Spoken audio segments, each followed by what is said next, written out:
Grizzlies were this weekend. Let's jump into the big idea for the day.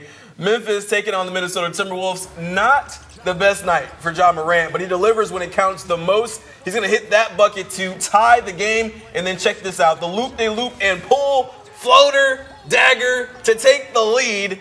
Anthony Edwards will try to answer back on the other end, but his shot is going to be absolutely no good thanks to the defense from Brandon Clark. Grizzlies get the win 127-125. Morant on the final bucket of the game.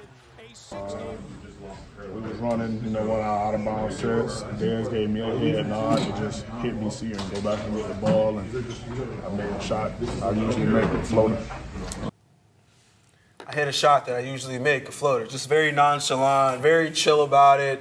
And you go back and watch the play, and you're like, how did he do that? Because not only did he have to get the shot up over Anthony Edwards, who's guarding him tight, kind of hugging his hip there, he also had to get it over multiple-time Defensive Player of the Year, Rudy Gobert, and you're seeing it, and you're just like, wow, that's another one of those wild moments that we've gotten so many times from Ja Morant over the number of years. I'll be honest. I was watching that on the TV out here in the newsroom, waiting to come on for the 10 p.m. show on Saturday, and I watched him go for that. I was like, "What are you doing?" And then it goes, I'm like, "You're a genius!" Like it's like the highs and lows of Ja Morant. Because I feel like against the Rockets on Thursday, he was kind of pushing it a bit too much, and in those final moments where you needed him to make the shot, he was kind of going for a bit much, and it wasn't working out. And then you see, I was watching him do it. Then I felt like against the Timberwolves, and he closes it out and he does it, and you're like, oh, well, it's Ja Morant. I mean, just call 12. That's the way it all goes. I mean, they called, he answered, and absolutely smashed it out of the park for them. Yeah, Massive. you saw Luke Kennard when they call the timeout, and you see Luke Kennard is holding his hands like this,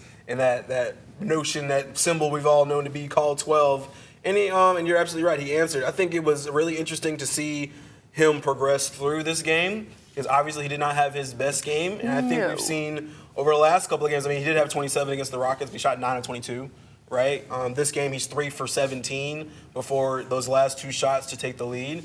But what we did see from Ja is that it doesn't really matter. When it really comes down to crunch time, you still need that guy, and he is that guy. He always can be that guy. And he's not going to hit it every time, right? But we've got enough evidence to suggest that we've got a better chance than not when he's in moments like that. I think it's been incredible. That floater is not the most acrobatic, maybe like the 360 layups we've seen from him a couple times this year, but that one will go up there, especially when you're talking about two guys who think you could be face of the league type of guys, and himself and Anthony Edwards. Just an incredible moment there. And I think the Grizzlies really, really needed that win, especially after the way that Rockets game went on the previous Thursday. They needed that one to go their way, and I'm glad it did. Yeah, well, it was their first road win against a Western Conference team above 500 this season. Prior to that game, they were 0 for 8.